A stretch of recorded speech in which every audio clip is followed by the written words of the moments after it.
इस वक्त गाजा के लोगों को अब किसी पर यकीन नहीं रहा है। अरब देशों ने गाजा के साथ ऐसी चाल चली है कि पूरी दुनिया हैरान रह गई है। इस वक्त हमास को सबसे बड़ा खतरा इजराइल के बाद दो देशों से लग रहा है। हैरानी वाली बात तो यह है कि ये दोनों देश उसके सबसे बड़े मददगार माने जाते हैं।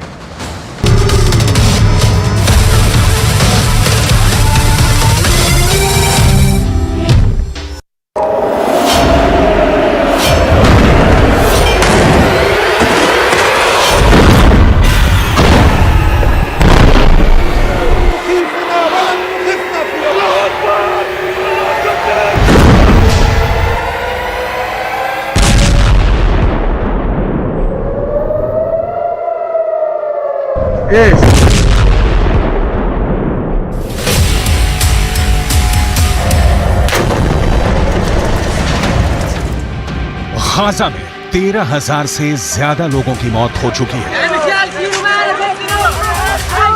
और करीब 3,000 लोग मलबों में दफन हैं। इजराइल किस तरह और कितनी तरफ से हमास पर टूट पड़ा है, इसकी रिपोर्ट करने की ताकत भी अब फिलिस्तीन के अखबारों के पास नहीं बची है। गाजा पट्टी के अंदर 40 से ज्यादा पत्रकार मारे जा चुके हैं और इजराइल फिलिस्तीन के अखबारों के पूरे नेटवर्क को ही तोड़ दे रहा है। इसीलिए अब गाजा पट्टी से वही खबरें सामने आ रही हैं जो इजराइल चाहता है।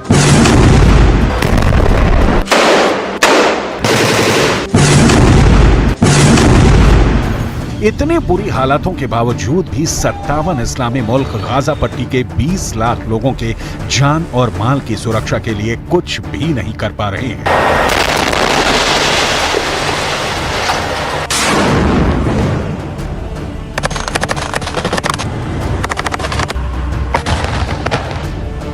फिलहाल जो रिपोर्ट आ रही है उससे ये साफ लग रहा है कि उत्तर गाजा में भारी कोहराम मचाने के बाद अब इजराइल अपना पूरा फोकस दक्षिणी गाजा पर कर रहा है।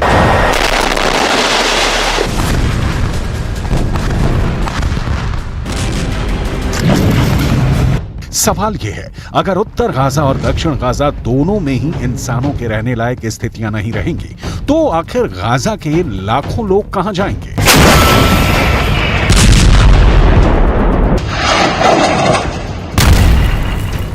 ऐसे खतरनाक हालातों में अगर 57 इस्लामिक देश एक साथ खड़े होते तो निश्चित तौर पर इजराइल पर दबाव बनाना बहुत आसान हो जाता, लेकिन आज स्थिति बिल्कुल अलग है।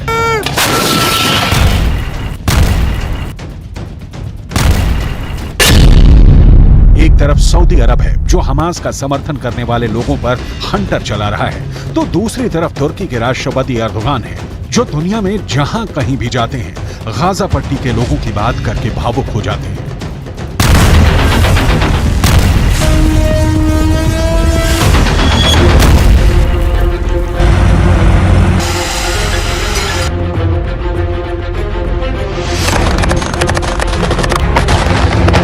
तुर्की के राष्ट्रपति एर्दोगान ने जर्मनी की राजधानी बर्लिन का दौरा किया है और जर्मनी के चांसलर ओलाफ स्कॉल्स के साथ उनकी द्विपक्षीय वार्ता हुई, लेकिन इस पूरी वार्ता के दौरान आर्थिक मुद्दे पूरी तरह से किनारे नजर आए और दूसरे सभी मुद्दे गाजा पट्टी के तनाव के सामने छोटे पड़ गए। आखिर कैसे? तुर्की के राष्ट्रपति एर्दोगान हमास के पक्ष में पूरी इस्लामी दुनिया को एक करने के लिए बेचैन हुए जा रहे हैं। ये पूरी हकीकत आपको विस्तार से आगे बताएंगे, लेकिन सबसे पहले बात करेंगे सऊदी अरब की, जहां एक ऐसी घटना हुई है जिस पर यकीन करना नामुमकिन नजर आता है। एक ब्रिटिश एक्टर और प्रेजेंटर इस्लाह अब्दुल रहमान फिलिस्तीन के लोगों के लिए सहानुभूति व्यक्त कर रहे थे, लेकिन उन्हें सहानुभूति व्यक्त करने से भी रोका गया और सऊदी अरब की पुलिस ने उन्हें हिरासत में भी ले लिया।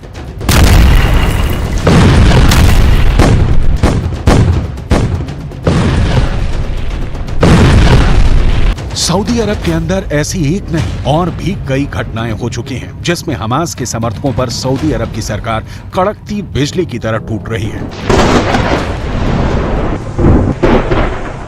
इस घटना ने पूरी इस्लामी दुनिया में एक हड़कंप सा मचा दिया है। दरअसल ब्रिटिश एक्टर इस्लाह अब्दुल रहमान उम्रा करने के लिए सऊदी अरब गए थे। सऊदी अरब के अंदर इस्लाह अब्दुल रहमान फिलिस्तीन के लोगों के साथ सहानुभूति जताने के लिए एक फिलिस्तीन काफिया पहने हुए थे। फिलिस्तीनी काफिया एक ऐसा कपड़ा होता है जो गले पर पहना जाता है और इसमें चेक होते हैं। फिलिस्तीन का आंदोलन करने वाले बड़े नेता यासिर अराफात अक्सर फिलिस्तीनी काफिया पहनते थे और ये फिलिस्तीनी काफिया एक तरह से यासिर अराफात की पहचान बन गया था। अब्दुल रहमान ने एक ऐसा ही फिलिस्तीनी काफिया सऊदी अरब के अंदर भी पहना हुआ था और इसीलिए सऊदी अरब की पुलिस ने उन्हें हिरासत में लिया और घंटों तक पूछताछ।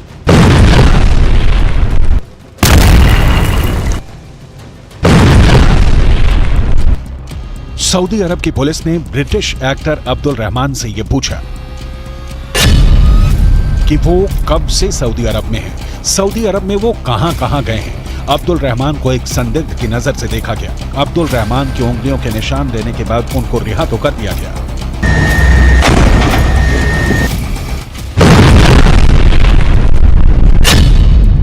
लेकिन उसके बाद वो बहुत ज्यादा भयभीत हो गए।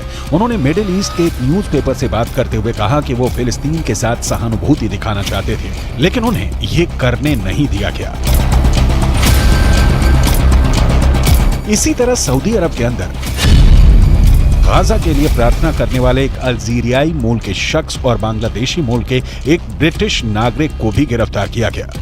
बात एकदम साफ है कि सऊदी अरब का सऊदी राजवंश ये नहीं चाहता कि उसकी धरती पर किसी भी तरह का विरोध प्रदर्शन की संस्कृति का जन्म हो। सऊदी राजवंश को ये बात बहुत अच्छी तरीके से पता है कि जो लोग आज फिलिस्तीन के समर्थन में सड़कों पर उतरेंगे, कल उसकी ही सरकार के खिलाफ ये लोग विरोध प्रदर्शन कर सकते हैं। इसीलिए सऊदी राजवंश प्रोटेस्ट के कल्चर को ही पूरी तरह से ख़त्म करना चाहता है। यही उसका एक टारगेट है।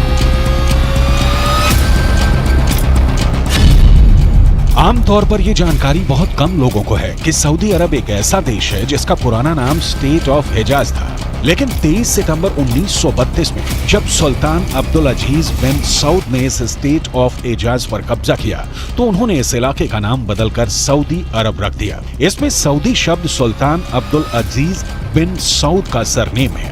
शायद दुनिया की ऐसी पहली घटना होगी जब किसी राजवंश ने किसी देश पर अधिकार करने के लिए उस देश का नाम भी अपने राजवंश के नाम पर कर दिया हो।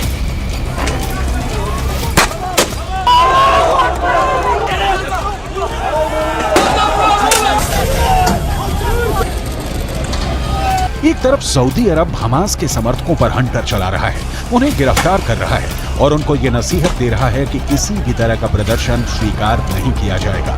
जबकि दूसरी तरफ तुर्की के राष्ट्रपति एर्दोआन पिछले 1 महीने से लगातार आंसू बहा रहे हैं। Çünkü insana saygımız bizim। तुर्की के राष्ट्रपति एर्दोआन ने बर्लिन का दौरा किया और इस दौरान उनकी द्विपक्षीय वार्ता जर्मनी के चांसलर ओलाफ स्कोल्स के साथ हुई है।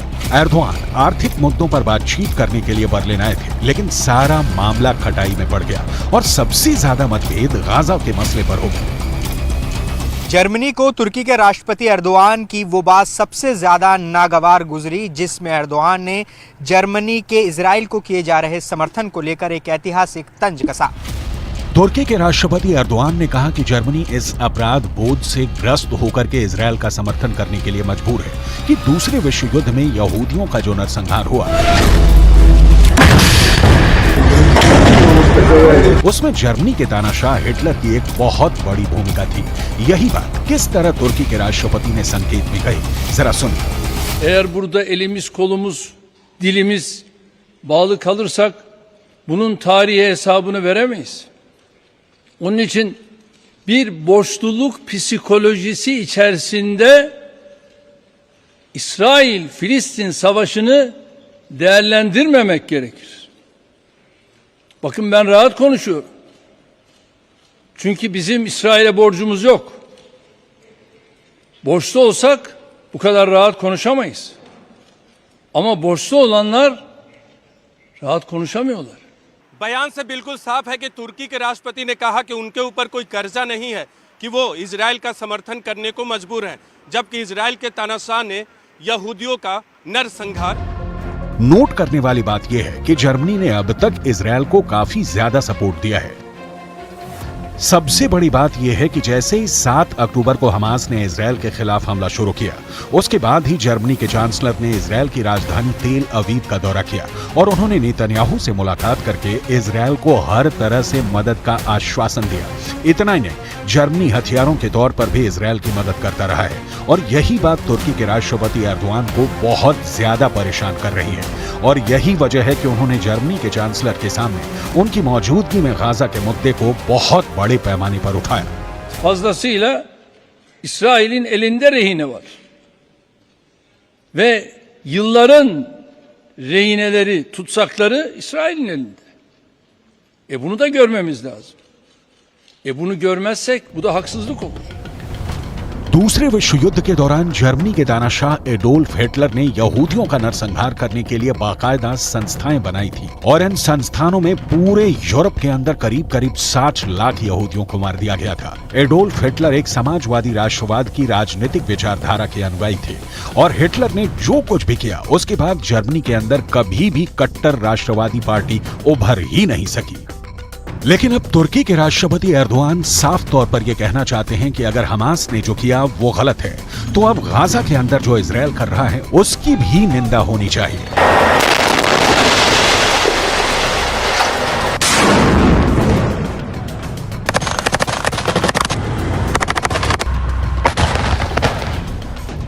दूसरी तरफ जर्मनी के चांसलर भी इस मुद्दे पर पीछे नहीं हटे। उन्होंने भी एर्दोआन के सामने ही हमास की निंदा की, 7 अक्टूबर को हुए आतंकवादी हमले का जिक्र किया और हमास के पूरे खात्मे के इजरायली संकल्प को सही ठहराया।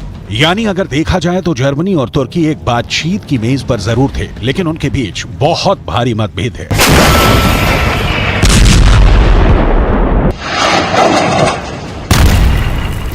Ich will das noch einmal unterstreichen.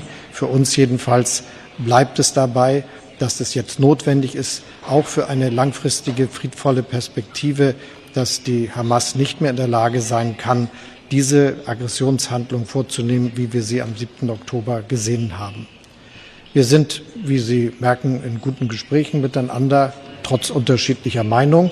एक बात तो साफ है कि गाजा पट्टी और वेस्ट बैंक समेत पूरा फिलिस्तीन अकेले पड़ गया है और उनकी सुनने वाला या उनके जख्मों पर मरहम लगाने वाला कोई नहीं है। तुर्की हो, मिस्र हो, ईरान हो या जॉर्डन हो, वो जुबानी खर्च तो कर सकते हैं, लेकिन इजराइल के खिलाफ एक्शन लेने की हिम्मत अब तक किसी ने नहीं जुटाई है। रियाद के अंदर सऊदी अरब की अगुवाई में इस्लामिक देश का एक सम्मेलन हुआ था, जिसमें गाजा पट्टी के मुद्दे को प्रमुखता से उठाया गया, लेकिन इस पूरी बैठक के बाद भी घोषणा पत्र जारी नहीं हो पाया। यानी ये साबित हो गया कि इस्लामी देशों में गाजा पर कोई सहमति नहीं बन पाई है। अब ऐसे में इजरायल के पास पूरी ताकत है और उस ताकत का इस्तेमाल हमास के लड़ाकों पर क्रूरता पूर्वक किया जा रहा है।